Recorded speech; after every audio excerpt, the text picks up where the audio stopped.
ಇರುವಂಥ ನಮ್ಮ ತಂದೆಯಾದ ದೇವರೇ, ನಿನ್ನ ಪರಿಶುದ್ಧವಾದ ನಮ್ಮ ಸ್ತೋತ್ರ ವಂದನೆ ಸ್ವಾಮಿ. ಕರ್ತನೇ, ಈ ಸಮಯದಲ್ಲಪ್ಪ ನಿಮ್ಮನ್ನು ಸ್ತುತಿಸ್ತೇವೆ, ಕೊಂಡಾಡುತ್ತೇವೆ, ಆರಾಧಿಸ್ತೇವೆ, ಮಹಿಮೆ ಪಡಿಸಿದ್ದೇವೆ ಸ್ವಾಮಿ. ಉತ್ತಮವಾದ ಹಾಡುಗಳು, ಆರಾಧನೆ ಮುಖಾಂತರ ನಿನ್ನ ನಾಮವನ್ನು ಘನಪಡಿಸಿದ್ದೇವೆ. ಈ ಸಮಯದಲ್ಲಿ ವಾಕ್ಯ ಹೋಗುವಾಗ ಪರಿಶುದ್ಧಾತ್ಮ ದೇವರೇ, ನಿಮ್ಮನ್ನು ಆಹ್ವಾನಿಸ್ತಾ ಇದ್ದೀನಿ. ದೇವರಾತ್ಮನೇ, ನೀವು ಬಂದು ನೀವು ನನ್ನೊಟ್ಟಿಗೆ ಮಾತನಾಡುವಾಗ ನಾವೆಲ್ಲರೂ ನಿನ್ನ ಮಾತುಗಳು ಕೇಳುವಂತೆ, ನಿನ್ನ ಮಾತುಗಳನ್ನು ನಾವು ಜ್ಞಾಪಿಸ್ಕೊಳ್ಳುವಂತೆ, ನಿನ್ನ ಮಾತುಗಳನ್ನು ಕೇಳಿ ಆತ್ಮಿಕವಾಗಿ ಒಳ್ಳೆ ನಂಬಿಕೆಯುಳ್ಳವರಿಗೆ ನಾವು ಜೀವಿಸುವಂತೆ ದೇವರೇ ನೀವು ತಾನೇ ಸಹಾಯ ಮಾಡಿ ಆಶೀರ್ವದಿಸಬೇಕೆಂದು ಯೇಸುವಿನ ನಾಮದಲ್ಲಿ ಪ್ರಾರ್ಥಿಸುತ್ತೇನೆ ತಂದೆಯೇ, ಆಮೇನ್ ಆಮೇನ್. ದೇವ್ರ ನಾವು ಸ್ತೋತ್ರ ಆಗಲಿ. ಖಂಡಿತವಾಗಲೂ ಇವತ್ತಿನ ವಾಕ್ಯಾಂಶ ನಂಬಿಕೆ. ನಂಬಿಕೆ ಅಂದರೆ ಒಬ್ಬೊಬ್ಬರಲ್ಲಿ ಒಂದೊಂದು ರೀತಿಯ ನಂಬಿಕೆ ಇರುತ್ತೆ.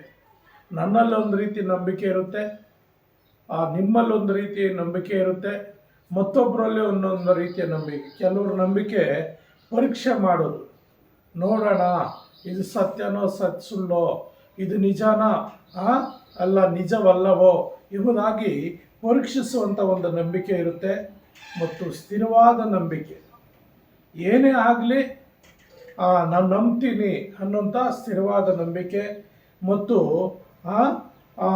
ದೇವರನ್ನು ಏನೋ ಪರಿಶುದ್ಧಾತ್ಮನ ನಂಬಿಕೆ. ಅಂದರೆ ಪರಿಶುದ್ಧಾತ್ಮನಲ್ಲಿ ಯಾರು ಜೀವಿಸ್ತಾರೋ ಅವರು ಯಾವುದಕ್ಕೂ ಹಿಂಜರಿಯೋದಿಲ್ಲ. ಧೈರ್ಯವಾಗಿ ಪ್ರತಿಯೊಂದನ್ನು ನಂಬಿ ಪರಿಶುದ್ಧಾತ್ಮನ ಮುಖಾಂತರ ಜಯಿಸುವುದಕ್ಕಾಗಿ ಹೋರಾಡುವಂಥ ನಂಬಿಕೆ. ಹಾಗಾಗಿ 3 ನಂಬಿಕೆಗಳಲ್ಲಿ ನಾವು ಇವತ್ತು ಧ್ಯಾನ ಮಾಡಿಕೊಳ್ಳೋಣ. ಮತ್ತಾಯನ ಬರೆದ ಸುವಾರ್ತೆಯಲ್ಲಿ ನಾವು ನೋಡುವಾಗ 16ನೇ ಅಧ್ಯಾಯ 1ನೇ ವಚನದಲ್ಲಿ ನಾವು ನೋಡುವಾಗ, ಮತ್ತಾಯನ ಬರೆದ ಸುವಾರ್ತೆ 16ನೇ ಅಧ್ಯಾಯ 1ನೇ ವಚನದಲ್ಲಿ ಅಲ್ಲಿ ಒಂದು ಸಂದರ್ಭ ನಡೀತದೆ. ಏನಂದರೆ, ಫರಿಸಾಯರು ಸದ್ದುಕಾಯರು ಒಂದು ವಿಷಯದಲ್ಲಿ ಅಲ್ಲಿ ಒಂದು ತರ್ಕವಾದ ನಡೀತದೆ. 16ನೇ ಅಧ್ಯಾಯ ಮತ್ತಾಯನ ಬರೆದ ಸುವಾರ್ತೆ 16ನೇ ಅಧ್ಯಾಯ 1ನೇ ವಚನದಲ್ಲಿ, ತರುವಾಯ ಫರಿಸಾಯರು ಸದ್ದುಕಾಯರು ಬಂದು ಆತನನ್ನು ಪರೀಕ್ಷಿಸುವುದಕ್ಕಾಗಿ ನೀನು ಆಕಾಶದಲ್ಲಿ ಒಂದು ಸೂಚಕ ಕಾರ್ಯವನ್ನು ತೋರಿಸಿಕೊಡಬೇಕೆಂದು ಕೇಳಿದರು. ಅಂದರೆ ಪ್ರಿಯರೇ, ಅವ್ರು ಏನು ಮಾಡ್ತಾ ಇದ್ರೆ, ನೀನು ಆಕಾಶದಲ್ಲಿ ನಮಗೊಂದು ಸೂಚಕ ಕಾರ್ಯ ತೋರಿಸು, ನೀನು ಅದ್ಭುತಗಳು ಮಾಡ್ತೀಯಲ್ಲ, ನೀನು ದೇವರ ಮಗನಲ್ವಾ, ನೀನು ದೇವಕುಮಾರನಲ್ವಾ, ನೀನು ದೇವರಲ್ವಾ, ಹಾಗಾಗಿ ನಮಗೆ ಒಂದು ಅದ್ಭುತ ಕಾರ್ಯವನ್ನು, ಒಂದು ಸೂಚಕ ಕಾರ್ಯವನ್ನು ನೀನು ಆಕಾಶದಲ್ಲಿ ತೋರಿಸ್ಕೊಡು ಅಂತ ಹೇಳ್ತಾನೆ. ಯಾರು? ಫರಿಸಾಯರು ಮತ್ತು ಸದ್ದುಕಾಯರು. ಇವರು ಸ್ಥಿರವಾದ ನಂಬಿಕೆಯಲ್ಲಿಲ್ಲದಂಥ ಜನ. ಯೇಸು ಕ್ರಿಸ್ತನ ಇವರು ಪರೀಕ್ಷೆ ಮಾಡೋದಕ್ಕೆ ಹುಟ್ಟಿದ ಜನ ಅಂತ ಅಂದ್ಕೋಬೇಕು ಒಂದು ಲೆಕ್ಕದಲ್ಲಿ ನೋಡುವಾಗ. ಅಷ್ಟು ರೀತಿ ಅವರು ಪರೀಕ್ಷೆ ಮಾಡ್ತಾ ಇರ್ತಾರೆ. ಆದರೆ ಯೇಸು ಸ್ವಾಮಿ ಅವ್ರಿಗೆ ಏನು ಹೇಳ್ತಾನಂದರೆ, ನೀವು ಏನೋ ವ್ಯಭಿಚಾರಣೆ ಅಂತ ಕೆಟ್ಟ ಸಂತತಿ ಸೂಚಕ ನೋಡಬೇಕೆಂದು ಅಪೇಕ್ಷಿಸ್ತಾನಂತ ಹೇಳ್ತಾನೆ. ಅಂದರೆ ಈ ಕೆಲವರು ದೇವರ ಮೇಲೆ ನಂಬಿಕೆ ಇಡಲ್ಲ, ನಿಜವನ್ನು ನಂಬಲ್ಲ, ಆದರೆ ಸೂಚಕ ನಂಬಬೇಕು ಅಂತ ಸತ್ಯವನ್ನು ತಿಳಿಯದೆ ಅವ್ರೇನು ಮಾಡ್ತಾರೆ ಅಂದರೆ ಪರೀಕ್ಷೆ ಮಾಡುವಂಥವ್ರಾಗಿರ್ತಾರೆ. ಹಾಗಾಗಿ ಪ್ರಿಯರೇ, ಇಲ್ಲಿ ಏನಾಗುತ್ತಂದರೆ ಯೇಸು ಸ್ವಾಮಿ ಹೇಳ್ತಾನೆ, ಸೂಚಕಾರಿಗಳು ನೀವು ಯೋನನಲ್ಲಿ ಮಾತ್ರ ಆದಂಥ ಸೂಚಕಾರಿ. ಯೋನನಲ್ಲಿ ಏನು ಸೂಚಕಾರಿ ನಡೀತು? ಯೋನನ ವಿಷಯದಲ್ಲಿ ಸೂಚಕಾರಿ ನೋಡುವಾಗ, ಯೋನನು 3 ದಿವಸ ಮೀನಿನ ಹೊಟ್ಟೆಯಲ್ಲಿರ್ತಾನೆ. ಅದು ದೊಡ್ಡ ಸೂಚಕಾರ್ಯ. ನೋಡು, ನಾವು ಊಟ ಮಾಡಿದ್ರೆ, ಬೆಳಿಗ್ಗೆ ಊಟ ಮಾಡಿದ್ರೆ ಮಧ್ಯಾಹ್ನದೊಳಗಲ್ಲಿ ನಮ್ಮ ಹೊಟ್ಟೆಯಲ್ಲಿರುವಂಥ ಊಟ ಎಲ್ಲ ಕರಗೋಗ್ಬಿಡ್ತದೆ, ಜೀರ್ಣ ಆಗಿಬಿಡ್ತದೆ. ಆದರೆ ಯೋನನ ಜೀವಿತದಲ್ಲಿ ಹೆಂಗಂದ್ರೆ, ಮೀನು ಯೋನನನ್ನು ತಿಂತದೆ, ನುಂಗ್ತದೆ, ಆದರೆ 3 ವರ್ಷ ಜೀರ್ಣ ಆಗಲ್ಲ ನೋಡಿ. 3 ವರ್ಷ ಅವನು ಯೋನನ ಹೊಟ್ಟೆಯಲ್ಲಿ ಇದ್ದು ದೇವರು ಪ್ರಾರ್ಥನೆ ಮಾಡ್ತಾನೆ.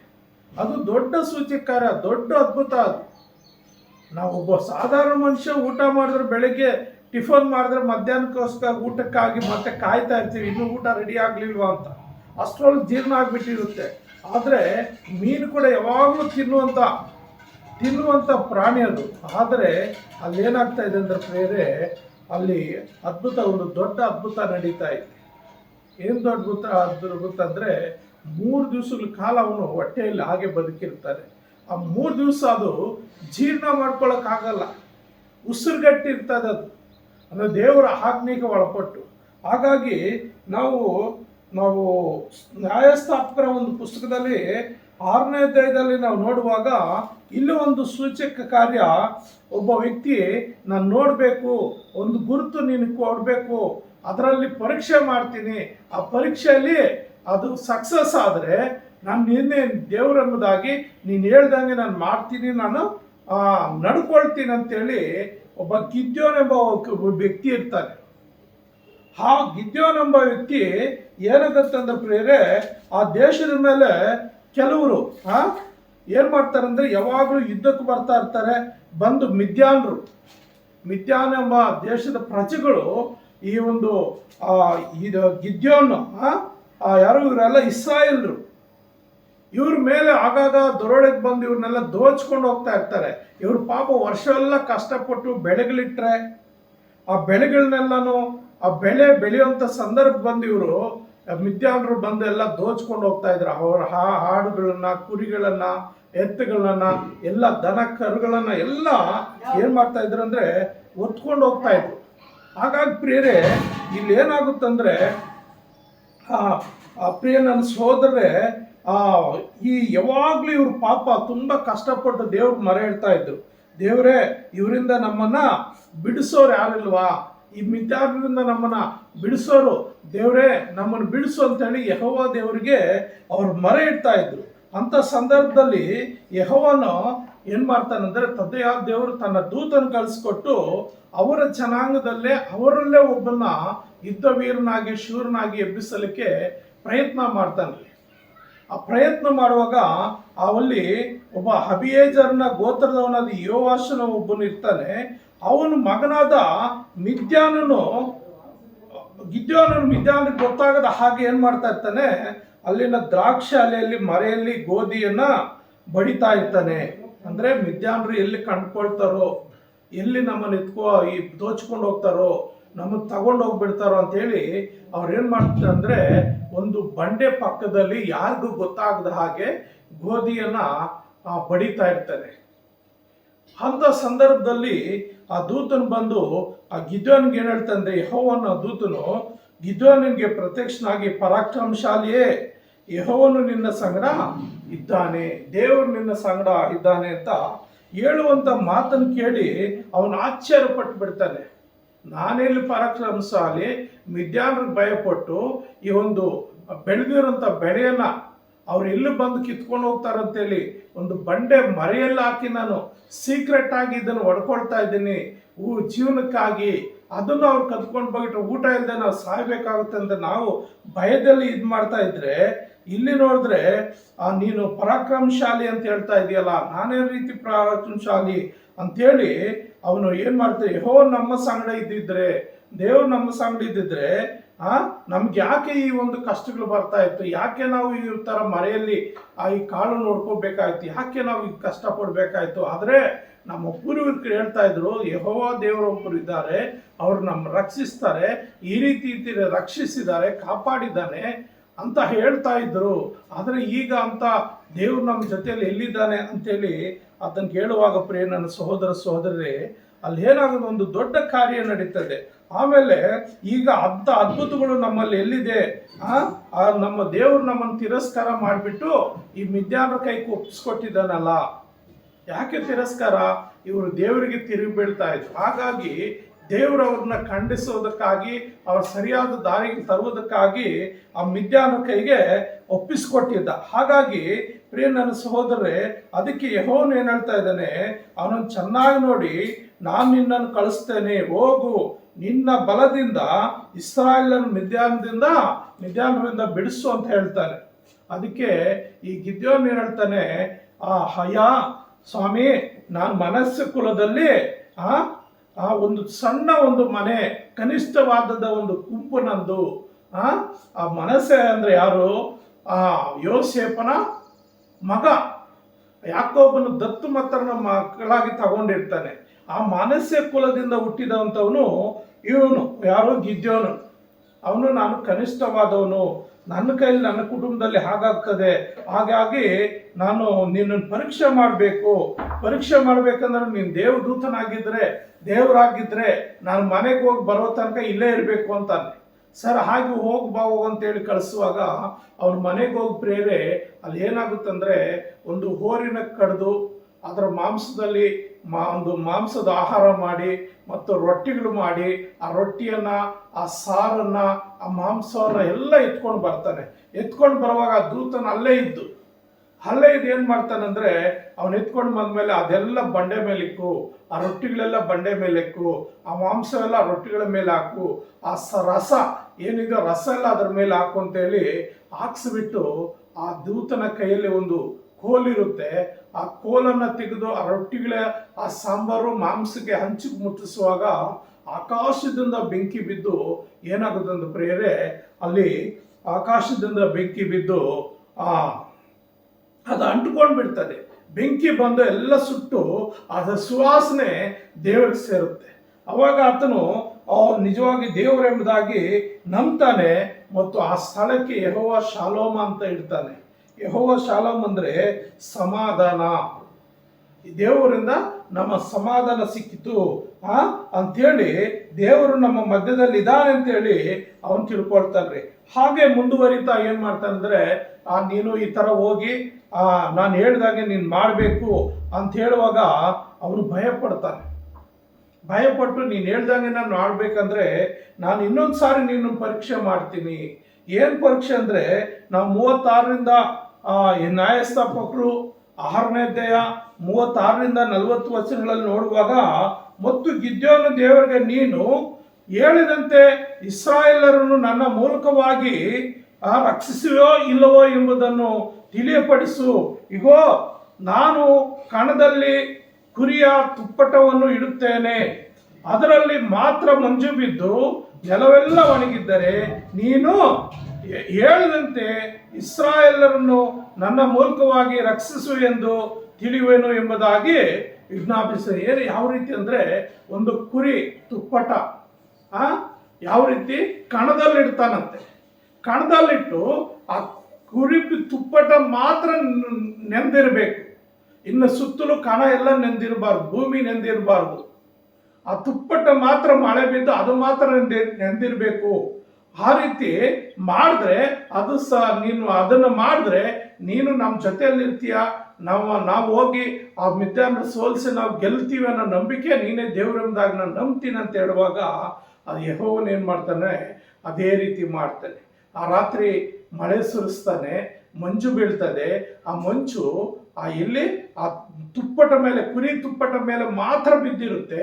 ಅದರ ಸುತ್ತಲೂ ಕಣದ ಮೇಲೆ ಒಂದು ಹನಿ ಬಿದ್ದಿರಲ್ಲ, ಮಂಜು ಕೂಡ ಬಿದ್ದಿರಲ್ಲ. ಸರಿ, ಬೆಳಗ್ಗೆ ಹೋಗಿ ನೋಡುವಾಗ ಆ ತುಪ್ಪಟ ತೆಗೆದುಕೊಂಡು ಅದನ್ನು ಹಿಂಡ್ತಾನೆ. ಒಂದು ಬಟ್ಟಲು ತುಂಬ ನೀರಾಗ್ತದೆ, ಒಂದು ಬಟ್ಟಲು ತುಂಬ ನೀರಾಗ್ತದೆ, ನೆಲ ಎಲ್ಲ ಒಣಗಿರ್ತದೆ. ನೀನು ದೇವರೇ ಎಂಬುದಾಗಿ ನಾನು ನಂಬ್ತೀನಿ ಅಂತ ಹೇಳಿ ನಂಬಿ ಮತ್ತೊಂದು ಸಾರಿ ಪರೀಕ್ಷೆ ಮಾಡ್ತಾನ್ರಿ. ಮತ್ತೊಂದು ಸಾರಿ ಏನು ರೀತಿ ಪರೀಕ್ಷೆ ಮಾಡ್ತಾನಂದ್ರೆ, ಹಾಗೆ ಆಯಿತು. ಅವನು ಮರುದಿವಸ ಒತ್ತಾರೆಯಲ್ಲೆದ್ದು ತುಪ್ಪಟವನ್ನು ಒತ್ತಿ ಹಿಂಡಲು ಮಂಜಿನ ನೀರು ಒಂದು ಬಟ್ಟಲು ತುಂಬ ಆಯಿತು. ಅವನು ತಿರುಗಿ ದೇವರಿಗೆ, ಸ್ವಾಮಿ ಸಿಟ್ಟಾಗಬಾರ್ದು, ಇನ್ನೊಂದು ಸಾರಿ ಮಾತಾಡ್ತೇನೆ, ಇನ್ನು ಒಂದೇ ಸಾರಿ ಈ ತುಪ್ಪಟದಿಂದ ನಿನ್ನನ್ನು ಪರೀಕ್ಷಿಸುವ ಅಪ್ಪಣೆ ಆಗಲಿ. ಈ ತುಪ್ಪಟು ಮಾತ್ರ ಒಣಗಿದ್ದು ನೆಲದ ಮೇಲೆಲ್ಲ ಹನಿ ಬಿದ್ದಿರಲಿ ಅಂದನು. ಏನಂತೆ, ಇನ್ನೊಂದು ಸಾರಿ ಪರೀಕ್ಷೆ ಮಾಡ್ತೀನಿ, ಅದೇ ತುಪ್ಪಟ ಇದೇ ಕಣದಲ್ಲಿ ಹಾಕ್ತೀನಿ, ಈ ತುಪ್ಪಟ ಮಾತ್ರ ಒಣಗಿರ್ದು ಆಗಿರ್ಬೇಕು. ಇದ್ರ ಮೇಲೆ ಒಂದು ಮಂಜು ಹನಿ ಆಗಲಿ ಮಳೆ ಆಗಲಿ ಬಿದ್ದಿರಬಾರ್ದು. ಒಂದು ಅಡಿನೋ 2 ಅಡಿನೋ ಅದು ಇರ್ತದೆ, ಅಷ್ಟು ಮಾತ್ರ ನೆನೆಬಾರ್ದು. ಮಿಕ್ಕಿದ ಭೂಮಿ ಎಲ್ಲ, ಆ ಕಣ ಎಲ್ಲ ನೆಂದಿರಬೇಕು, ಎಲ್ಲದ್ರ ಮೇಲೆ ಮಂಜು ಮಳೆ ಬಿದ್ದಿರಬೇಕು. ಈ ಇನ್ನೊಂದು ಸಾರಿ ಪರೀಕ್ಷೆ ಮಾಡ್ತೀನಂತೆ. ಆ ಪರೀಕ್ಷೆನೇ ಉಲ್ಟಾ ರೀತಿಯಲ್ಲಿ ಮೊದಲು ಆ ತುಪ್ಪಟ್ಟು ಮಾತ್ರ ನೆಂದಿರಬೇಕು, ಅದರ ಮೇಲೆ ಮಾತ್ರ ಮಂಜು ಬಿದ್ದಿರಬೇಕು, ಭೂಮಿ ಮೇಲೆ ಬಿದ್ದಿರಬಾರ್ದು. 2ನೇ ಸಾರಿ ನೋಡುವಾಗ ಆ ತುಪ್ಪಟ್ಟು ಮಾತ್ರ ಅದರ ಮೇಲೆ ಮಂಜು ಬೀಳಬಾರ್ದು, ಮಳೆ ಬೀಳಬಾರ್ದು, ಭೂಮಿ ಎಲ್ಲ ಮಳೆ ಬೀಳಬೇಕು. ಸರಿ, ದೇವರು ಹಾಗೆ ಆಗಲಿ ಅಂತ ಆ ರಾತ್ರಿ ಅದೇ ರೀತಿ ಅದ್ಭುತ ಮಾಡ್ತಾನೆ. ಆ ತುಪ್ಪಟ ಮಾತ್ರ ಒಣಗಿರ್ತದೆ, ಅದರ ಮೇಲೆ ಮಂಜು ಹನಿ ಏನು ಬಿದ್ದಿರಲ್ಲ. ಮತ್ತು ಆ ಭೂಮಿ ಎಲ್ಲ ಮಳೆ ಚೆನ್ನಾಗಿ ನೆಂದಿರುತ್ತೆ. ಹಾಗಾಗಿ ಅವಾಗ ನೀನೇ ನಿಜವಾದ ದೇವರೆಂಬುದಾಗಿ ಹಾಗೆ ಆಗಿ ಅವನು ಗಿದ್ಯೋನನ್ನು ದೇವರ ಮೇಲೆ ನಂಬಿಕೆ ಇಟ್ಟು ಆಮೇಲೆ ದೇವರು ಏನು ಹೇಳ್ತಾನೋ ಅದ್ರ ಪ್ರಕಾರ ಅವನು ನಡ್ಕೊಳ್ತಾನೆ. ಹಾಗೆ ನಮ್ಮಲ್ಲಿ ಕೂಡ ಅನೇಕರು ಏನು ಮಾಡ್ತಾರೆ ಅಂದರೆ ದೇವ್ರನ್ನ ಪರೀಕ್ಷೆ ಮಾಡ್ತಾರೆ. ಅನೇಕರು ಈ ಲೋಕಾನುಸಾರವಾಗಿ ಕೆಲವು ಸಾರಿ ನೋಡುವಾಗ ನನ್ನ ಕೂಡ ಒಂದೊಂದು ಸಾರಿ ನನ್ನ ಹಿಂದಿನ ದಿನಗಳಲ್ಲಿ ಆಕೆ ದೇವರನ್ನ ಪರೀಕ್ಷೆ ಮಾಡಿದ್ದುಂಟು. ಯಾವ ರೀತಿ ಪರೀಕ್ಷೆ ಅಂದರೆ, ನನಗಿದಾದರೆ ನಾನು ನಿನ್ನ ನಂಬ್ತೀನಿ, ನನಗೆ ಅದಾದರೆ ನಾನು ನಂಬ್ತೀನಿ, ನಾನು ಯಾರ ಹತ್ರ ಸಾಲಕ್ಕೆ ಹೋಗ್ತಾ ಇದ್ದೀನಿ, ದುಡ್ಡಿಗೆ ಹೋಗ್ತಾ ಇದ್ದೀನಿ, ಅವ್ರು ದುಡ್ಡು ಕೊಟ್ಟರೆ ನೀನೇ ದೇವರೆಂಬುದಾಗಿ ನಾನು ನಂಬ್ತೀನಿ, ಇಲ್ಲ ನನಗೆ ಯಾವುದೋ ಒಂದು ರೋಗ ಬಂದಿದೆ, ಆ ರೋಗ ವಾಸಿ ಆಗಿದ್ರೆ ನಾನು ದೇವರೆಂಬುದಾಗಿ ನಂಬ್ತೀನಿ. ಕೆಲವರು ಅನೇಕರು ಲೋಕದಲ್ಲಿ ನಮ್ಮೆಲ್ಲರ ಸುತ್ತಲೂ ಅನೇಕ ಸಾರಿ ಸೈತಾನ್ ನಮ್ಮಲ್ಲಿ ಕೂಡ ಅಂತ ಅನುಮಾನದ ರೋಗ, ಪರೀಕ್ಷೆ ಮಾಡುವಂಥ ರೋಗ ಇಡ್ತಾನೆ. ಲೋಕದಲ್ಲಿ ಸಹಜ ರೀ. ಆದರೆ ನಿಜವಾಗ್ಲೂ ಯಥಾರ್ಥವಾಗಿ ದೇವರು ನಿನ್ನ ಪ್ರೀತಿಸೋರು ಆದರೆ ನೀನು ಅಂಥ ಪರೀಕ್ಷೆ ಕೊಟ್ಟರು ದೇವ್ರನ್ನ ಗೆಲ್ತಾನೆ. ಆ ಪರೀಕ್ಷಿಸುವಂಥ ಸ್ವಭಾವ ನಮ್ಮಲ್ಲಿ ಹೋಗ್ಬೇಕು. ಪ್ರತಿಯೊಬ್ಬರಲ್ಲಿ ದೇವರನ್ನ ಪರೀಕ್ಷಿಸುವಂಥ ಸ್ವಭಾವ ಹೋಗ್ಬೇಕು. ಅನೇಕರು ಅನೇಕ ವಿಧಗಳಲ್ಲಿ ಯೇಸು ಸ್ವಾಮಿನ ಇಂದಿಗೂ ಪರೀಕ್ಷೆ ಮಾಡುವರಾಗಿದ್ದಾರೆ. ಅವ್ರಿಗೇನೋ ಅವ್ರು ಬೇಡಿದ್ದು ಆಗಲಿಲ್ಲ ಅಂದರೆ ಅದು ಯೇಸು ಸ್ವಾಮಿ ದೇವರೇ ಅಲ್ಲ ಅಂತ ಬಿಟ್ಟು ಎಷ್ಟೋ ಜನ ಹೋಗ್ತಾ ಇದ್ದಾರೆ. ಏನೋ ಒಂದು ಸಮಸ್ಯೆ ಬಂತು, ಒಂದು ರೋಗ ಬಂತು, ಆ ರೋಗ ಬಂದಿದ್ದಕ್ಕೆ ಯೇಸು ಸ್ವಾಮಿ ಬಿಟ್ಟು ಎಷ್ಟೋ ಜನ ಬಿಟ್ಟು ಹೋಗ್ತವರು ಇದ್ದಾರೆ ಪ್ರಿಯರೇ. ಹಾಗಾಗಿ ನನ್ನ ಸಹೋದರರೇ, ಪರೀಕ್ಷಿಸುವಂಥ ನಂಬಿಕೆ ನಮ್ಮಲ್ಲಿ ಇರಬಾರ್ದು. ಯೇಸು ಸ್ವಾಮಿ ಒಂದು ಮಾತು ಹೇಳಿದ್ದಾನೆ. ಅದು ಯಾರಿಗೆ? ತೋಮನ್ಗೆ ಹೇಳ್ತಾನೆ, ಜನರು ನೀನು ನನ್ನ ಒಂದು ಬೆರಳುಗಳಲ್ಲಿ ಕೈ ಇಕ್ಕಿ ಮತ್ತು ನಾನು ಇದರಲ್ಲಿ ಏನೋ ಪಕ್ಕೆಯಲ್ಲಿ ನೀನು ಬೆರಳಿಟ್ಟು ನೋಡಿ ನಂಬಿತೀಯ, ನನ್ನನ್ನು ನೋಡದೆ ನಂಬುವವರು ನಿಜವಾಗಲೂ ನನ್ನ ಕಂಡುಕೊಳ್ತಾರೆ ಎಂಬುದಾಗಿ ಯೋಹಾನ ಬರೆದ ಸುವಾರ್ತೆಯಲ್ಲಿ ಅದನ್ನು ಬಹಳ ಸ್ಪಷ್ಟವಾಗಿ ಯಾರಿಗೆ? ತೋಮನಿಗೆ ಎಚ್ಚರಿಕೆ ಹೇಳ್ತಾನ್ರಿ. ತೋಮನಿಗೆ ಏನು ಹೇಳ್ತಾನೆ ಅಂದ್ರೆ ನೋಡ್ರಿ, 20ನೇ ಅಧ್ಯಾಯ, ಯೋಹಾನ ಬರೆದ ಸುವಾರ್ತೆ 20ನೇ ಅಧ್ಯಾಯದಲ್ಲಿ 27ನೇ ವಚನದಲ್ಲಿ ಹೇಳ್ತಾನೆ, 27-28ನೇ ವಚನದಲ್ಲಿ ಏನು ಹೇಳ್ತಾನೆ ಅಂದ್ರೆ, ನಿನ್ನ ಆಮೇಲೆ ತೋಮನಿಗೆ ನಿನ್ನ ಬೆರಳನ್ನು ಈ ಕಡೆ ಚಾಚಿ ನನ್ನ ಕೈಗಳನ್ನು ಮುಟ್ಟಿ ನೋಡು, ನಿನ್ನ ಕೈ ಚಾಚಿ ನನ್ನ ಪಕ್ಕೆಯಲ್ಲಿ ಹಾಕು, ನಂಬಿದವನಾಗಿರಬೇಡ ನಂಬುವನಾಗಿರು ಎಂದು ಹೇಳಿದನು. ತೋಮನ ಆತನಿಗೆ, ಸ್ವಾಮಿ ನನ್ನ ದೇವರೆಂದು ಹೇಳಿದನು. ಯೇಸು ಅವನಿಗೆ, ನೀನು ನನ್ನನ್ನು ನಂಬಿದ್ದರಿಂದ ನಂಬಿದ್ದಿ, ನೋಡದೆ ನಂಬುವರು ಧನ್ಯರೆಂಬುದಾಗಿ. ನೋಡದೆ, ನನ್ನನ್ನು ನೋಡದೆ ನನ್ನ ಮಾತುಗಳನ್ನು ಕೇಳಿ ಆ ಮಾತುಗಳ ಅನುಸಾರವಾಗಿ ಜೀವಿಸುವವರು ಧನ್ಯರೆಂಬುದಾಗಿ. ಪ್ರಿಯ ನನ್ನ ಸಹೋದರ ಸಹೋದರಿ, ಇವತ್ತು ನಾವು ಯೇಸು ಸ್ವಾಮಿ ಹೇಗಿದ್ದನ್ನು ನೋಡಿಲ್ಲ, ಆದರೆ ಯೇಸು ಸ್ವಾಮಿ ಮಾತುಗಳು ಕೇಳ್ತಾ ಇದ್ದೀವಿ, ಯೇಸು ಸ್ವಾಮಿಯಲ್ಲಿ ನಂಬಿಕೆ ಇಟ್ಟಿದ್ದೀವಿ. ಯೇಸು ಕ್ರಿಸ್ತನೇ ದೇವರೆಂಬುದಾಗಿ ನಾವು ನಂಬಬಹುದಾದರೆ, ನೀನು ನಂಬುವುದಾದರೆ ನಿನ್ನ ಎಷ್ಟೋ ಧನ್ಯನು, ನಿನ್ನ ಜೀವಿತ ಎಷ್ಟೋ ಧನ್ಯದು. ಪ್ರಿಯ ನನ್ನ ಸಹೋದರಿ, ನೀನು ಯೇಸು ಸ್ವಾಮಿನ ನೋಡದೆ ಆತನ ಮಾತನ್ನು ಕೇಳಿ ನಂಬುವುದರಿಂದ ನೀನು ಎಷ್ಟೋ ಧನ್ಯಳಾಗಿದೆ. ಅದಕ್ಕಾಗಿ ನಿನ್ನ ಜೀವಿತದಲ್ಲಿ ಎಂದಿಗೂ ಯಾವತ್ತಿಗೂ ಯೇಸು ಸ್ವಾಮಿನ ದೇವ್ರನ್ನ ನೀವು ಪರೀಕ್ಷೆ ಮಾಡಬಾರ್ದು. ಅನೇಕರು ಪರೀಕ್ಷೆ ಮಾಡುವಂಥ ಒಂದು ಗುಂಪಿದೆ, ಅವ್ರು ಯಾವಾಗಲೂ ಪರೀಕ್ಷೆ ಮಾಡಿಕೊಂಡೇ ಅವ್ರ ಜೀವಿತವೆಲ್ಲ ಕಡೆ ಮಾಡ್ತಾರೆ. ಎರಡನೇದಾಗಿ ನೋಡುವಾಗ ಎರಡನೇದು ನಂಬಿಕೆ ಅಂತದಂದ್ರೆ ಸ್ಥಿರವಾದ ನಂಬಿಕೆ. ಅಂದರೆ ಸ್ಥಿರವಾಗಿ ನಂಬಬೇಕು. ದೇವರಿದ್ದಾನೆ, ದೇವರು ನಮ್ಮನ್ನ ಹೇಳಿದಂತೆ ಮಾಡ್ತಾನೆ ಎಂಬುದಾಗಿ ದೇವರಲ್ಲಿ ನಂಬಿಕೆ ಇಡಬೇಕು. ಲೂಕನ ಬರೆದ ಸುವಾರ್ತೆಯಲ್ಲಿ ನಾವು ನೋಡುವಾಗ ಅಲ್ಲಿ ಒಂದು ಸತ್ತ ಹುಡುಗಿಯ ಜೀವಿತದಲ್ಲಿ ಯೇಸು ಸ್ವಾಮಿ ದೊಡ್ಡ ಅದ್ಭುತ ಮಾಡ್ತಾನ್ರಿ. ಸತ್ತ ಹುಡುಗಿ ಜೀವಿತದಲ್ಲಿ ಲೂಕನ ಬರೆದ ಸುವಾರ್ತೆ 8ನೇ ಅಧ್ಯಾಯದಲ್ಲಿ ನಾವು ನೋಡುವಾಗ 49-50ನೇ ವಚನಗಳಲ್ಲಿ ಇಲ್ಲಿ ನೋಡುವಾಗ ಯೇಸು ಒಂದು ಮಾತಾಡ್ತಾನೆ. ಆತನು ಇನ್ನೂ ಮಾತಾಡ್ತಿರುವಲ್ಲಿ ಸಭಾಮಂದಿರದ ಅಧಿಕಾರಿಯ ಕಡೆಯನೊಬ್ಬನು ಬಂದು, ನಿನ್ನ ಮಗಳು ಸತ್ತಳು, ಗುರುವಿಗೆ ತೊಂದರೆ ಕೊಡಬೇಡ ಅಂದನು. ಆದರೆ ಯೇಸು ಅದನ್ನು ಕೇಳಿ ಅವನಿಗೆ, ಅಂಚಬೇಡ, ನಂಬಿಕೆ ಮಾತ್ರ ಇರಲಿ, ಆಕೆ ಬದುಕುಳು ಎಂದು ಉತ್ತರ ಕೊಟ್ಟರು ಎಂಬುದಾಗಿ. ಅಂಚಬೇಡ, ನೀನು ಭಯಪಡಬೇಡ, ನಂಬಿಕೆ ಇರಲಿ, ನಾನು ಹೇಳಿದ್ದ ನೀನು ನಂಬುದಾದರೆ ನಿನ್ನ ಮಗಳು ಬದುಕ್ತಾಳೆ, ನೀನು ಹಂಚಬೇಡ ಅಂಥೇಳಿ ಏನು ಮಾಡ್ತಾರೆ ಅಂದರೆ ಅವ್ರು ತೊಂದರೆ ಕೊಡಬೇಡ ಅಂತಾರೆ. ಯಾರು? ಆ ಹುಡುಗಿ ನಿನ್ನ ಮಗಳು ಸತ್ತೋಗ್ಬಿಟ್ಲಪ್ಪ, ನಿನ್ನ ಮಗಳು ಸತ್ತೋಗ್ಬಿಟ್ಲಿ, ಇನ್ನು ಯೇಸು ಸ್ವಾಮಿಗೆ ಏನು ಅದು ಸುಮ್ಮನೆ ಯಾಕೆ ತೊಂದರೆ ಕೊಡ್ತೇನೆ ಅಂದ್ರೆ ಒಬ್ಬ ಅಧಿಕಾರಿ ಬಂದು ಹೇಳುವಾಗ ಯೇಸು ಸ್ವಾಮಿ ನಂಬಿಕೆ ಮಾತ್ರ ಇರಲಿ, ಆಕೆ ಬದುಕುಗಳು ಅಂತ ಹೇಳುವಾಗ ಅವ್ರು ಸ್ಥಿರವಾಗಿ ನಂಬುತ್ತಾರೆ. ಒಂದು ಸ್ಥಿರವಾಗಿ ನಂಬುತ್ತಾರೆ. ಆಮೇಲೆ ಆತನ ಏನು ಮಾಡ್ತಾನೆ ಅಂದರೆ ತರುವಾಯ ಆತನು ಆ ಮನೆಗೆ ಹೋಗಿ ಪೇತ್ರ, ಯೋಹಾನನು, ಯಾಕೋಬನು, ಆ ಹುಡುಗಿಯ ತಂದೆ ತಾಯಿಗಳು ಇಷ್ಟು ಮಂದಿ ಏನು ಹೊರತು ಬೇರೆ ಯಾರನ್ನು ತನ್ನ ಸಂಗಡ ಒಳಕ್ಕೆ ಬರಗೊಡಿಸಲಿಲ್ಲ. ಯಾರನ್ನೋ ಎಲ್ಲರನ್ನ ಆಚೆ ಬಿಟ್ಟು ಆ ಹುಡುಗಿನ ಎಲ್ಲಿ ಮಲಗಿಸಿದಾರೋ ಆ ರೂಮಿಗೆ ಆ ಹುಡುಗಿ ತಂದೆ ತಾಯಿ, ಯೇಸು ಸ್ವಾಮಿ ಮತ್ತು ಆತನ 3 ಜನ ಶಿಷ್ಯರು ಮಾತ್ರ ಒಳಕೋಗಿ ಅಲ್ಲೇನಾಗ್ತಂದ್ರೆ ಎಲ್ಲರೂ ಅಳುತ್ತಾ ಆಕೆಗೋಸ್ಕರ ಎದೆ ಬಡ್ಕೊಳ್ಳುತ್ತಾ ಇದ್ರು. ಯಾಕಂದ್ರೆ ಆ ಒಬ್ಬಳೇ ಮಗಳು, ಆ ತಂದೆಗೆ ಆಕೆ ಒಬ್ಬಳೇ ಮಗಳಾಗಿರ್ತಾಳೆ. ಹಾಗಾಗಿ ಎಲ್ಲರೂ ಅಳ್ತಾ ಇರ್ತಾರೆ, ಅಯ್ಯೋ ಎಷ್ಟೋ ಮುದ್ದಾಗಿ ಸಾಕಿದ್ವಿ, ಎಷ್ಟೋ ಪ್ರೀತಿಯಿಂದ ಸಾಕಿದ್ವಿ, ಒಬ್ಬಳ ಮಗಳೇ ಕಳ್ಕೊಂಡ್ವಿ ಅಂತೇಳಿ ಎಲ್ಲರೂ ಏನು ಮಾಡ್ತಾ ಇರ್ತಾರೆ ಪ್ರಿಯರನ್ನೇ ತುಂಬ ಕಷ್ಟಪಡ್ತಾರೆ, ಅಳ್ತಾ ಇರ್ತಾರೆ, ಗೋಳಾಡ್ತಾ ಇರ್ತಾರೆ. ಯಾಕಂದ್ರೆ ಆ ಮನೆಗೆ ಒಂದು ಗ್ರಾಮದಲ್ಲಿ ಆ ಮಗಳು ಎಲ್ಲರಿಗೂ ಒಂದು ಮುದ್ದಿನ ಮಗಳಾಗಿರ್ತಾಳು. ಆಗ ಯೇಸು ಸ್ವಾಮಿ ಏನ್ ಹೇಳ್ತಾನೆ ಅಂದ್ರೆ, ಯೇಸು ಅಳಬೇಡ್ರಿ, ಆಕೆ ಸತ್ತಿಲ್ಲ, ನಿದ್ದೆ ಮಾಡ್ತಾ ಇದ್ದಾಳೆ ಅನ್ನಲಾಗಿ ಜನರು ಆಕೆ ಸತ್ತಳೆಂದು ತಿಳಿದುಕೊಳ್ಳೋದ್ರಿಂದ ಆತನನ್ನ ಆಸೆ ಮಾಡಿದ್ರು. ಯೇಸು ಸ್ವಾಮಿಯಲ್ಲಿ ಸಮಾಧಾನ ಮಾತುಗಳು ಹೇಳ್ತಾ ಇದ್ದಾರೆ, ಅಳಬೇಡ್ರಿ, ಆಕೆ ಸತ್ತಿಲ್ಲ, ನಿದ್ದೆ ಮಾಡ್ತಾ ಇದ್ದಾಳೆ ಅಂತ ಹೇಳಿದ್ರು. ಯೇಸು ಸ್ವಾಮಿ ಗೊತ್ತು, ಯೇಸು ಸ್ವಾಮಿಗೆ ಗೊತ್ತು ಆಕೆ ಸತ್ತಿಲ್ಲ, ನಿದ್ದೆ ಮಾಡ್ತಾ ಇದ್ದಾನೆ. ಆದರೆ ಮನುಷ್ಯರಾದಂಥ ನಮಗೆ ಒಬ್ಬ ಮನುಷ್ಯನು ಸತ್ತೋದ್ರೆ ಏನಾಗುತ್ತೆ? ಯಾವ ರೀತಿ ಪರೀಕ್ಷೆ ಮಾಡ್ತೀವಿ? ಮೂಗು ಮೇಲೆ ಬೆರಳಿಟ್ಟು ಉಸಿರಾಡ್ತಾ ಇದೀವೋ ಇಲ್ಲ, ಆ ದೇಹ ಕದಲ್ತಾ ಇದೆಯಲ್ಲೋ. ಒಬ್ಬ ಮನುಷ್ಯನು ಉಸಿರಾಡ್ತಾ ಇದ್ರೆ ಹೊಟ್ಟೆ ಎಲ್ಲ ಶರೀರ ಮೇಲಕ್ಕೆ ಹೋಗೋದು, ಕೆಳಗೆ ಬರೋದು, ಮೂಗಲ್ಲಿ ಗಾಳಿ ಒಳಕ್ಕೆ ಹೋಗೋದು, ಆಚೆಗೆ ಬರೋದು ಮಾಡ್ತಾ ಇರ್ತದೆ. ಉಸಿರು ಹೋದ್ರೆ, ಪ್ರಾಣ ಸತ್ತೋದ್ರೆ ಉಸಿರು ನಿಂತೋಗುತ್ತೆ, ಉಸಿರು ಹಾಡೋದಿಲ್ಲ. ಅದಕ್ಕೆ ಜನರೆಲ್ಲ ಉಸಿರಾಡ್ತಾ ಇಲ್ಲ, ಆಕೆ ಸತ್ತೋಗಿದೆ ಅಂತೇಳಿ. ಆದರೆ ಯೇಸು ಸ್ವಾಮಿ ಏನ್ ಹೇಳ್ತಾನೆ, ಪ್ರಿಯ ನನ್ನ ಸಹೋದರ ಸಹೋದರಿ, ಮನುಷ್ಯರಿಗೆ ಅಸಾಧ್ಯವಾದದ್ದು ದೇವರಿಗೆ ಸಾಧ್ಯ ಎಂಬುದಾಗಿ. ಹಲ್ಲೆಲೂಯಾ. ಪ್ರಿಯ ನನ್ನ ಸಹೋದರರೇ, ಮನುಷ್ಯರಿಗೆ ಅಸಾಧ್ಯವಾದದ್ದು ದೇವರಿಗೆ ಸಾಧ್ಯ. ಅಲ್ಲಿ ನಿಜವಾಗ್ಲೂ ಆಕೆ ಸತ್ತಿದ್ದಾಳೆ, ಆದರೆ ಯೇಸು ಸ್ವಾಮಿ ದೃಷ್ಟಿಯಲ್ಲಿ ಆಕೆ ಬದುಕಿದ್ದಾಳೆ. ಯಾಕಂದ್ರೆ ಆತನ ದೇವಾದಿ ದೇವನು, ಸತ್ತವರು ಕೂಡ ಬದುಕಿಸಬಲ್ಲಂತ ಶಕ್ತಿ ಆತನಿಗಿದೆ. ಹಾಗಾಗಿ ಆ ತಂದೆ ತಾಯಿ ಸ್ಥಿರವಾಗಿ ಆ ಯೇಸು ಸ್ವಾಮಿ ಮಾತುಗಳು ನಂಬ್ತಾ ಇದ್ದಾರೆ. ಅದಕ್ಕೆ ಯೇಸು ಸ್ವಾಮಿಗೆ ಅವರು ಎರಡನೇ ಮಾತು ಏನು ಮಾತಾಡಲಿಲ್ಲ. ಯೇಸು ಸ್ವಾಮಿ ಏನು ಹೇಳ್ತಾನೋ ಅದನ್ನು ಕೇಳ್ತಾ ಇದ್ದಾರೆ.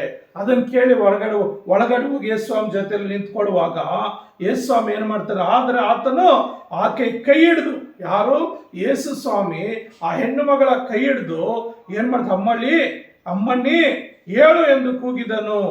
ಆಕೆ ಪ್ರಾಣ ತಿರುಗಿ ಬಂದು ತಕ್ಷಣವೇ ಆಕೆ ಇದ್ದಳೆಂಬುದಾಗಿ. ಆಕೆ ಪ್ರಾಣ ತಿರುಗಿ ಬಂತು ಅಂದರೆ ಆಕೆ ಸತ್ತು ಹೋಗಿದ್ದಾಳೆ, ಪ್ರಾಣ ಹೊರಟು ಹೋಗಿದೆ, ಆಕೆಯಿಂದ ಪ್ರಾಣ ಬಿಟ್ಟು ಹೋಗಿದೆ. ಆದರೆ ದೇವರಿಗೆ ಅಸಾಧ್ಯವಾದ ಯಾವುದಿಲ್ಲ. ಹಲ್ಲೆಲೂಯಾ. ದೇವರಿಗೆಲ್ಲ ಸಾಧ್ಯ. ಸತ್ತವ್ರನ್ನು ಕೂಡ ಬದುಕಿಸಬಲ್ಲನು ಯೇಸು ಸ್ವಾಮಿ. ಸತ್ತವ್ರನ್ನ ಎಷ್ಟೋ ಜನರು ಬದುಕಿಸಿದ. ಒಂದು ಸಾರಿ ಒಬ್ಬ ತಾಯಿಗೆ ಒಬ್ಬನೇ ಮಗನಿದ್ದಾನೆ, ಆ ಮಗನು ಸತ್ತೋಗಿದ್ದಾನೆ. ಆ ಸತ್ತೋಗಿರೋ ಮಗನನ್ನ ಎತ್ಕೊಂಡು ಚಟ್ಟದ ಮೇಲೆ ಎತ್ಕೊಂಡು ಹೋಗ್ತಾ ಇದ್ದಾರೆ ಊರಾಚೆ. ಏನಕ್ಕೆ? ಮಣ್ಣು ಮಾಡೋದಕ್ಕಾಗಿ, ಸಮಾಧಿ ಮಾಡೋದಕ್ಕಾಗಿ. ಅದೇ ದಾರಿಯಲ್ಲಿ ಯೇಸು ಸ್ವಾಮಿ ಅಡ್ಡ ಬಂದಾಗ ಆ ಚಟ್ಟವನ್ನು ಮುಟ್ಟಿದ ತಕ್ಷಣ ಆ ಸತ್ತವನ್ನು ಎದ್ದು ಕೂತ್ಕೊಂಡು ಎಂಬುದಾಗಿ ನೋಡ್ತೇವೆ.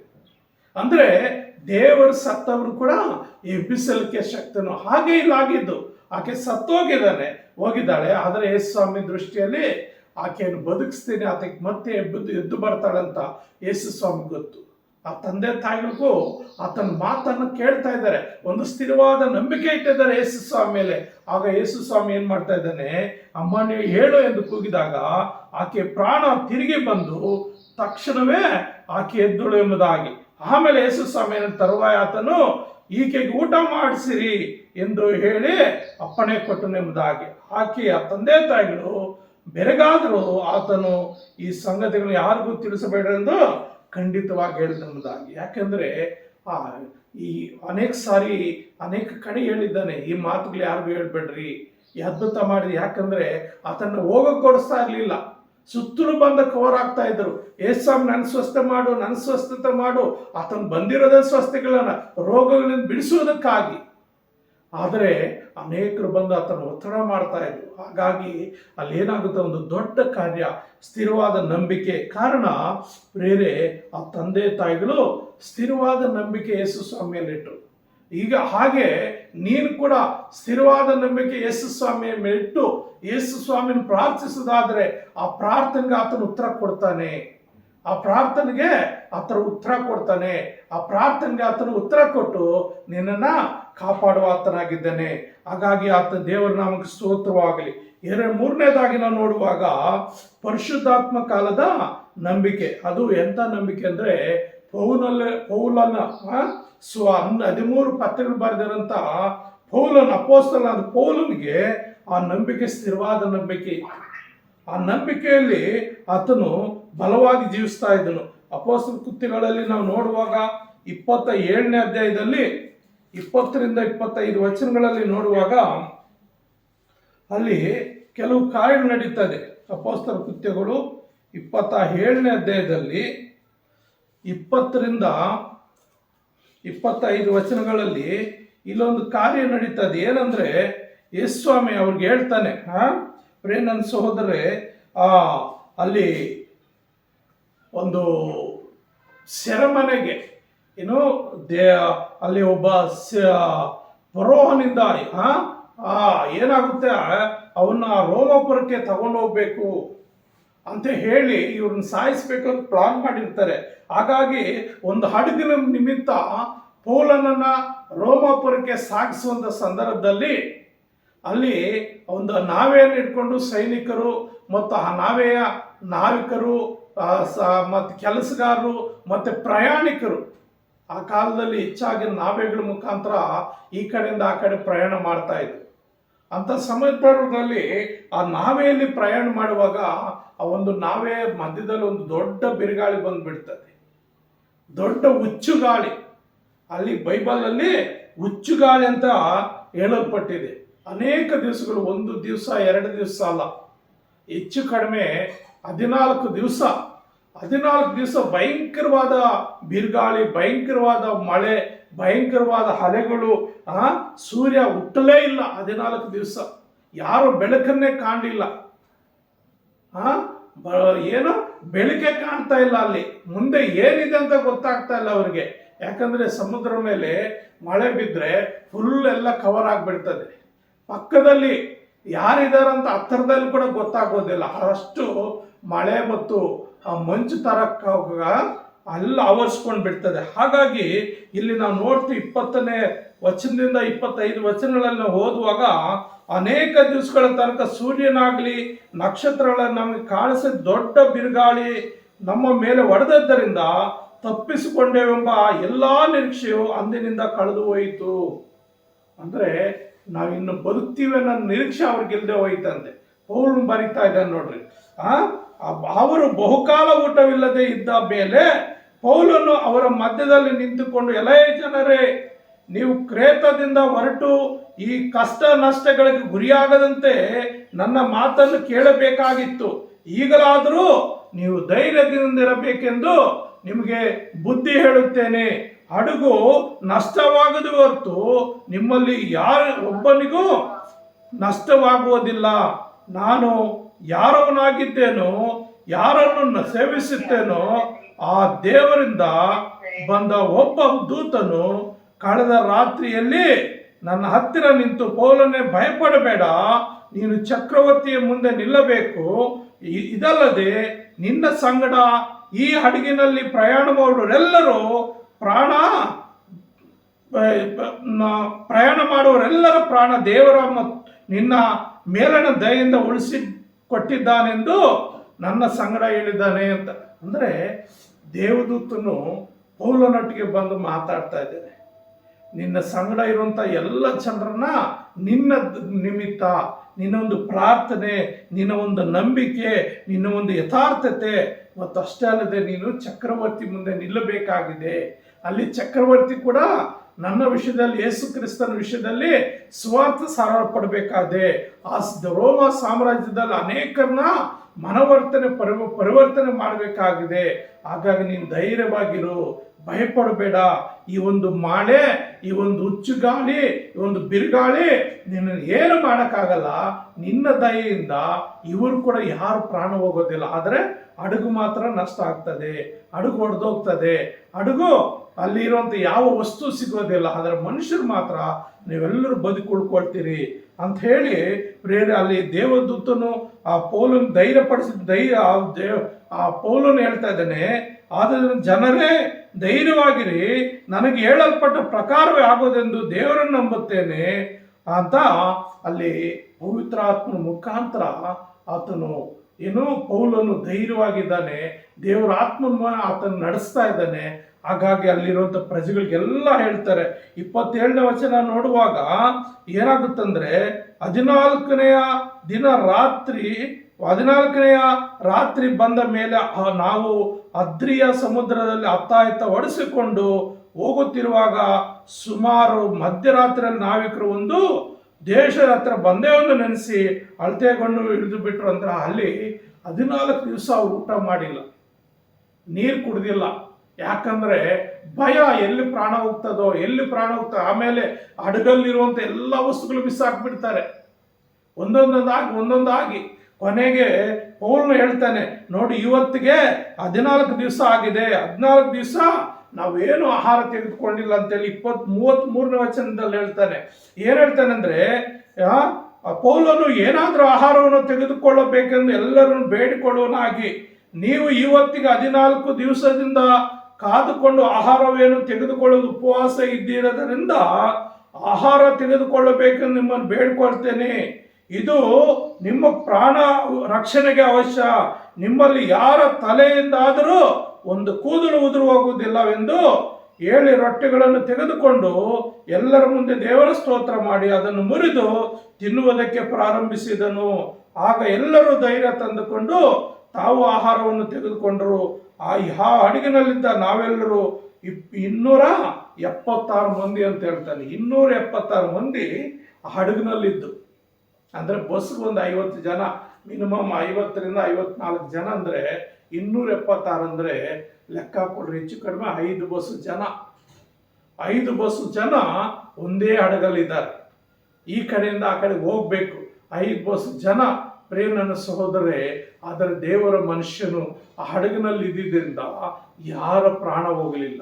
ಕಾರಣ ಏನಂದ್ರೆ, ಆ ಪೌಲನು ಆ ಪವಿತ್ರಾತ್ಮದಿಂದ ತುಂಬಿಸಲ್ಪಟ್ಟು ಪವಿತ್ರಾತ್ಮನೊಟ್ಟಿಗೆ ಆತನು ಜೀವಸ್ವಾತನಾಗಿದ್ದನು. ಪವಿತ್ರಾತ್ಮನೊಂದಿಗೆ ಆತನು ನಡೆಯುವಂತ ಆತನಾಗಿದ್ದನು.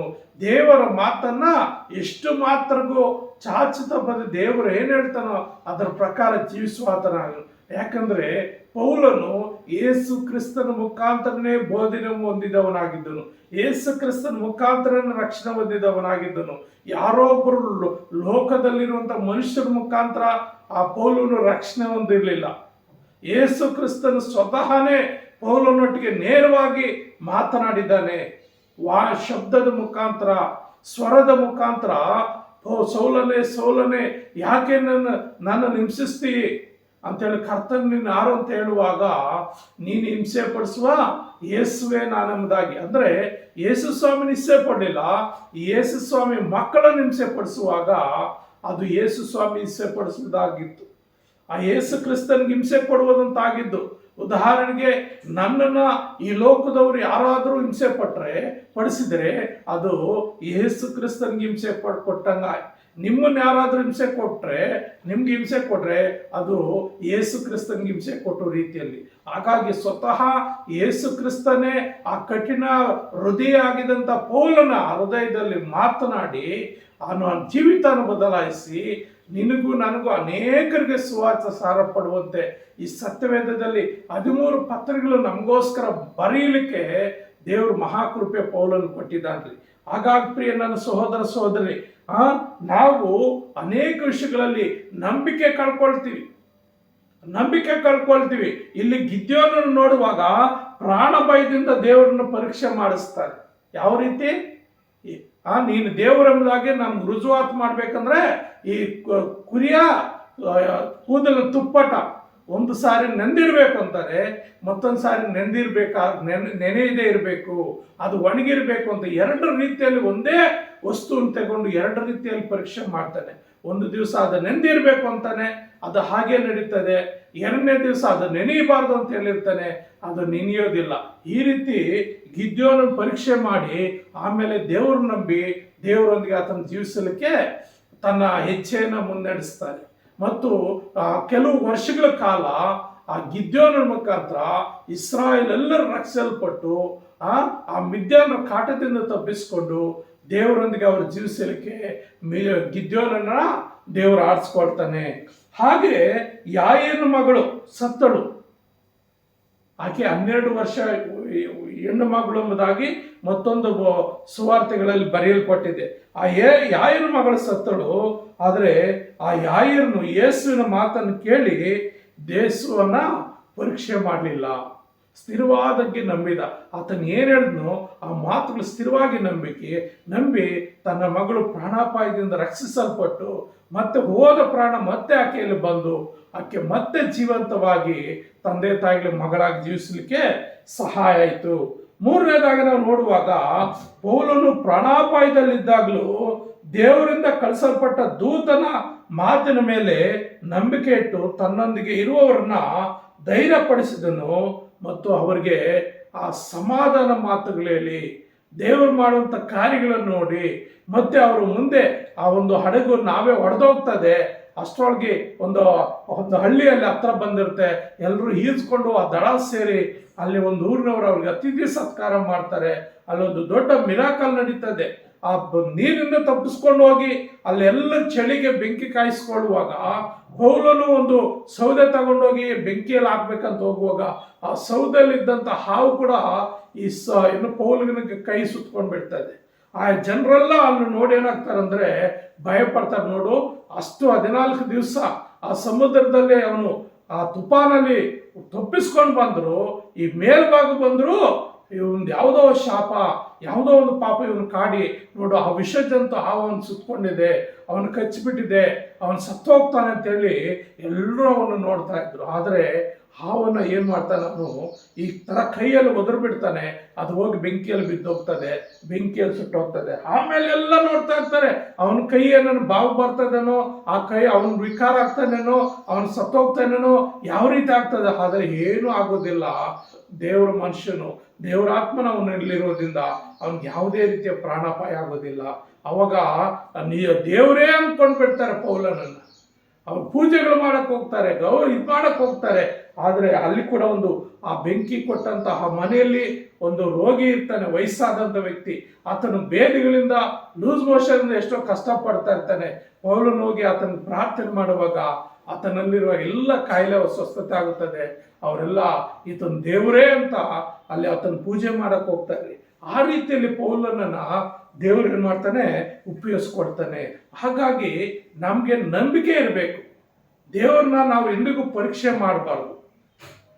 ದೇವರ ಆತ್ಮನಿಂದ ನಾವು ಕೂಡಿದವರಾಗಿ, ದೇವರ ಆತ್ಮನ ಅಭಿಷೇಕ ಹೊಂದಿದವರಾಗಿ, ದೇವರೊಂದಿಗೆ ಪೌಲನ ನಂಬಿಕೆ ಯಾವ ರೀತಿತ್ತೋ ಅದೇ ರೀತಿಯಲ್ಲಿ ಸ್ಥಿರವಾದ ನಂಬಿಕೆ, ಅಭಿಷೇಕ ಆತ್ಮನಿಂದ ಪವಿತ್ರ ಆತ್ಮನಿಂದ ಕೂಡಿದಂಥ ಒಂದು ನಂಬಿಕೆಯಲ್ಲಿ ನಾವು ಜೀವಿಸುತ್ತಾ ಈ ಲೋಕದಲ್ಲಿ ಜೀವಿಸಿದರೆ ಖಂಡಿತ ಆ ಯಾಯೇರನ ಮಗನನ್ನು ಬದುಕಿಸಿದ ದೇವರು, ಆ ಗಿದ್ಯೋನನ ಅನುಮಾನವೆಲ್ಲ ತೆಗೆದಾಕಿ ಸ್ಥಿರಪಡಿಸಿ ಆ ಅನ್ನವನ್ನ, ಆ ದೇಶವನ್ನ ಕೆಲವು ಕಾಲ ಆಳುವ ರೀತಿಯಲ್ಲಿ ಉಪಯೋಗಿಸಿಕೊಂಡ ದೇವರು, ಪೌಲನನ್ನ ಯಾವ ಸಮುದ್ರದಲ್ಲಿ ಪ್ರಾಣಾಪಾಯದಿಂದ ಮತ್ತು ಆತನ ಜೊತೆಯಲ್ಲಿದ್ದಂಥ ಅನೇಕರನ್ನ 276 ಮಂದಿಯನ್ನ ಆ ಮರಣದ ಅಪಾಯದಿಂದ ತಪ್ಪಿಸಿದ ದೇವರು, ನಿನ್ನನ್ನು ನನ್ನನ್ನು ತಪ್ಪಿಸಲು, ರಕ್ಷಿಸಲು ನಮ್ಗೆ ಬೇಕಾಗಿರುವಂಥ ಒಂದು ಏನಂದ್ರೆ ನಂಬಿಕೆ.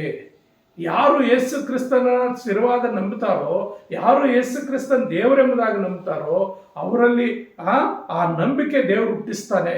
ಮತ್ತು ಅವ್ರು ಮಾಡಿದ ಎಲ್ಲ ಪ್ರಾರ್ಥನೆ ದೇವರು ಕೇಳಿ ಅವ್ರಿಗೆ ಉತ್ತರ ಕೊಟ್ಟು ಅವರು ಈ ಲೋಕದಲ್ಲಿ ಎಷ್ಟು ಕಾಲ ಜೀವಿಸಬೇಕು ಅಷ್ಟು ಕಾಲ ಜೀವಿಸೋದಕ್ಕೆ ಅವರ ಪ್ರತಿಯೊಂದು ಅಗತ್ಯಗಳನ್ನು ಪೂರೈಸಿ, ನಿಮ್ಮ ಪ್ರತಿಯೊಂದು ಅಗತ್ಯಗಳನ್ನು ಪೂರೈಸಿ ನೀವು ನಿಜವಾಗಿ ಯೇಸು ಕ್ರಿಸ್ತನ ಒಳ್ಳೆ ನಂಬಿಕೆಯಿಂದ ನಂಬಿ ಜೀವಿಸೋದಾದರೆ ಆತ ನಿಮ್ಮೊಂದಿಗಿಟ್ಟು ಅದ್ಭುತ ಕಾರ್ಯ ಮಾಡಿ ಪವಿತ್ರಾತ್ಮ ಅಭಿಷೇಕದಿಂದ ಅಭಿಷೇಕಿಸಿ ಈ ಲೋಕದಲ್ಲಿ ನಿಮ್ಮೆಲ್ಲ ಕೊರತೆಗಳನ್ನು ನೀಗಿಸಲಿಕ್ಕೆ ಆತನ ಶಕ್ತನಾಗಿದ್ದಾನೆ ಅಂತ ದೇವಾದಿ ದೇವರಿಗೆ ಮಹಿಮೆ ಉಂಟಾಗಲಿ. ಪ್ರಿಯ ನನ್ನ ಸಹೋದರ ಸಹೋದರಿ, ಹಾಗಾಗಿ ನಾವೇನಾಗಿರ್ಬೇಕೆಂದರೆ ದೇವರ ಮಾತುಗಳು ಕೇಳುವರಾಗಿ ದೇವರೊಂದಿಗೆ ಜೀವಿಸುವಾಗ ದೇವರು ನಮ್ಗೆ ಒಳ್ಳೆ ನಂಬಿಕೆ ಉಡ್ಲಿಂದ ದೇವರೇ ಆ ಒಂದು ಏನು ಈ ಹಾಯಿರನ ನಂಬಿಕೆ, ಆ ಪೌಲನ ನಂಬಿಕೆ ನಮಗೆ ಕೊಡು ಸ್ವಾಮಿ, ನಮ್ಮನ್ನು ನಡೆಸು ಅಂತೇಳಿ ಪ್ರಾರ್ಥಿಸುವಾಗ ಖಂಡಿತ ಅಂತ ನಂಬಿಕೆ ನಿನಗೂ ನನಗೂ ನಮ್ಮೆಲ್ಲರಿಗೂ ಆತನ ಅನುಗ್ರಹಿಸಲಿ. ದೇವ್ರ ನಾಮ ಸ್ತೋತ್ರವಾಗಲಿ. ಪ್ರಾರ್ಥನೆ ಮಾಡ್ಕೊಳ್ಳೋಣ. ನಮ್ಮನ್ನು ಬಹಳವಾಗಿ ಪ್ರೀತಿಸುವಂತ ನಮ್ಮ ತಂದೆಯಾದ ದೇವರೇ, ನಿನ್ನ ಪರಿಶುದ್ಧವಾದ ನಾಮಕ್ಕೆ ಸ್ತೋತ್ರವಂದನೆ ಸ್ವಾಮಿ. ಕರ್ತನೇ, ಈ ಸಮಯದಲ್ಲಪ್ಪ ನಿಮ್ಮನ್ನು ಸ್ತುತಿಸ್ತೇವೆ, ನಿಮ್ಮನ್ನು ಕೊಂಡಾಡುತ್ತೇವೆ ಸ್ವಾಮಿ, ನಿಮ್ಮ ನಾಮನ್ನು ಮಹಿಮೆ ಪಡಿಸಿದ್ದೇವೆ ಸ್ವಾಮಿ. ಹೌದು ಸ್ವಾಮಿ, ಅಪ್ಪ ಗಿದ್ಯೋನನ್ನು ಪರೀಕ್ಷಿಸುವಾಗ ಅವನು ಸರಿಯಾದ ರೀತಿಯಲ್ಲಿ ಅವನ ನಂಬಿಕೆಯಲ್ಲಿ ಬಲಪಡಿಸಿ ಸ್ವಾಮಿ, ಅವನ ಬಿದ್ದು ಹೋಗದೆ ಸ್ವಾಮಿ, ಅವನ ಮುಖಾಂತರ ಇಸ್ರಾಯೇಲನ್ನೆಲ್ಲ ರಕ್ಷಿಸಿ ಸ್ವಾಮಿ. ಆ ದೇಶದಲ್ಲಿ ಸಮಾಧಾನ ಇರುವಾಗ ಕರ್ತನೆ ಆ ಗಿದ್ಯೋನನ್ನು ಉಪಯೋಗಿಸ್ಕೊಂಡು ದೇವರೇ ಅಪ್ಪ ನಮ್ಮನ್ನು ಕೂಡ ನೀವು ಉಪಯೋಗಿಸ್ಕೊಂಡು ಸ್ವಾಮಿ, ಒಂದು ಪರಿಪೂರ್ಣವಾದ ನಂಬಿಕೆ ನಮ್ಮಲ್ಲಿಟ್ಟು ಸ್ವಾಮಿ. ಅಪ್ಪ ನಿನ್ನ ಮಕ್ಕಳು ಅಪ್ಪ ಈ ವಾಕ್ಯ ಕೇಳುವ ಪ್ರತಿಯೊಬ್ಬರದಲ್ಲಿ ಒಳ್ಳೆ ನಂಬಿಕೆ ಕೊಟ್ಟು ನೀವು ಕಾಪಾಡು ಸ್ವಾಮಿ. ಯಾಯರನ್ನ ಮಗಳನ್ನು ಬದುಕಿಸಿದ ದೇವರು, ಹೌದು ನಮ್ಮ ದೇವರು ಸತ್ತವರು ಕೂಡ ಬದುಸಲು ಶಕ್ತನು ಎಂಬುದಾಗಿ ಎಲ್ಲರಪ್ಪ ನಂಬಿ ತಮ್ಮ ಎಲ್ಲ ಪಾಪಗಳನ್ನ ಹರಕೆ ಮಾಡಿಕೊಂಡು ತಮ್ಮ ರೋಗಗಳಿಗಾಗಿ ಪ್ರಾರ್ಥಿಸುವಾಗ ಸ್ವಾಮಿ ಬಿಡುಗಡೆ ಕೊಟ್ಟು ಅಪ್ಪ ನೀನು ನಡೆಸುವಂತ ದೇವರಾಗಿದೆ ಸ್ವಾಮಿ. ಹಾಗೆ ಸ್ವಾಮಿ ಮಳೆಯು ಬಿರುಗಾಳಿ ಅಪ್ಪ ಆ ರೀತಿಯಲ್ಲಿ ಅನೇಕ ಶೋಧನೆಗಳು, ಕಷ್ಟಗಳು, ಸಮಸ್ಯೆಗಳು ಎದುರಾಗ್ಬೋದು ಸ್ವಾಮಿ. ಪೌಲನ ಜೀವಿತದಲ್ಲಿ ಯಾವ ರೀತಿ ಎದುರಾದ್ವೋ ಅದೇ ರೀತಿಯಲ್ಲಿ ಪ್ರತಿಯೊಬ್ಬರ ಜೀವಿತದಲ್ಲಿ ಅಪ್ಪ ಸಮಸ್ಯೆಗಳು ಅಪ್ಪ ತುಫಾನು ರೀತಿಯಲ್ಲಿ ಬರ್ಬೋದು ಸ್ವಾಮಿ. ಕಷ್ಟಗಳು ಅಪ್ಪ ಏನು ತುಫಾನು ರೀತಿಯಲ್ಲಿ ಬರ್ಬೋದು ಸ್ವಾಮಿ. ರೋಗಗಳು ಸ್ವಾಮಿ ಅಪ್ಪ ಅಲೆಗಳ ರೂಪದಲ್ಲಿ ಬರ್ಬೋದು ಸ್ವಾಮಿ. ಆದರೆ ನಿನ್ನಲ್ಲಿ ನಂಬಿಕೆ ಇಟ್ಟಿದ್ರೆ ಅಪ್ಪ ನಿನ್ನೊಂದಿಗೆ ಜೀವಿಸಿದರೆ ಯಾವ ಅಪಾಯವೂ ಯಾರನ್ನು ಏನು ಮಾಡೋದಿಲ್ಲ ಸ್ವಾಮಿ. ಆ 276 ಮಂದಿಯನ್ನು ರಕ್ಷಿಸಿದ ದೇವರು ಅಪ್ಪ ನನ್ನನ್ನು ನಮ್ಮೆಲ್ಲನ್ನು ರಕ್ಷಿಸ್ತಾನೆಂಬುದಾಗಿ ಪ್ರತಿಯೊಬ್ಬರು ನಂಬುವಂತೆ ಸ್ವಾಮಿ, ಪ್ರತಿಯೊಬ್ಬರ ಹೃದಯದಲ್ಲಿ ಕಾರ್ಯ ಮಾಡು ಸ್ವಾಮಿ. ಅಪ್ಪ ನೀನು ಯೆಹೋವ ಶಾಲೋಮ್ ಸಮಾಧಾನ ಕೊಡುವಂತ ದೇವರು, ಯೆಹೋವ ನಿಸ್ಸಿ ಜಯ ಕೊಡುವಂತ ದೇವರು ಸ್ವಾಮಿ, ಯೆಹೋವ ಹೀರೆ ಒದಗಿಸುವಂತ ದೇವರಪ್ಪ ನೀನಾಗಿದ್ದೆ ಎಂಬುದಾಗಿ ಎಲ್ಲರೂ ನಂಬಿ ಸ್ವಾಮಿ ನಿನ್ನ ಮಕ್ಕಳಾಗಿ ಜೀವಿಸುವಂತೆದಪ್ಪ ಅವರಲ್ಲಿ ಒಳ್ಳೆ ಸ್ಥಿರವಾದ ನಂಬಿಕೆ ಇಟ್ಟು ಸ್ವಾಮಿ ಪರಿಪೂರ್ಣವಾದ ನಂಬಿಕೆಯಲ್ಲಿ ಜೀವಿಸುವಂತೆ ಪ್ರತಿಯೊಬ್ಬೊಬ್ಬರು ನೀವು ಆಶ್ರಯಿಸಿ ನೀವು ಕಾಪಾಡಬೇಕೆಂಬುದಾಗಿ ಎಲ್ಲ ಮಹಿಮೆ ಘನತೆ ಗೌರವ ನೀನು ಸಲ್ಲಿಸುತ್ತಾ ನಮ್ಮನ್ನು ನಾವು ತಗ್ಗಿಸಿಕೊಂಡು ನಿನ್ನ ನಾಮನ್ನೇ ಘನಪಡಿಸಪ್ಪ. ಅಪ್ಪ ಯಾರಾದರೂ ಅನಾರೋಗ್ಯದಲ್ಲಿದ್ದರೆ ಅವರೆಲ್ಲರನ್ನು ಮುಟ್ಟಿ ಗುಣಪಡಿಸಿ ಒಳ್ಳೆ ಸ್ಥಿರವಾದ ನಂಬಿಕೆಯಲ್ಲಿ ನೀನು ಮುನ್ನಡೆಸಬೇಕೆಂಬುದಾಗಿ ಎಲ್ಲ ಮಹಿಮೆ ಘನತೆ ಗೌರವ ನೀನು ಸಲ್ಲಿಸ್ತಾ ಯೇಸುವಿನೊಂದೇ ನಮ್ದಲ್ಲಿ ಪ್ರಾರ್ಥನೆ ಬೇಡುತ್ತೇನೆ ತಂದೆ. Amen amen amen.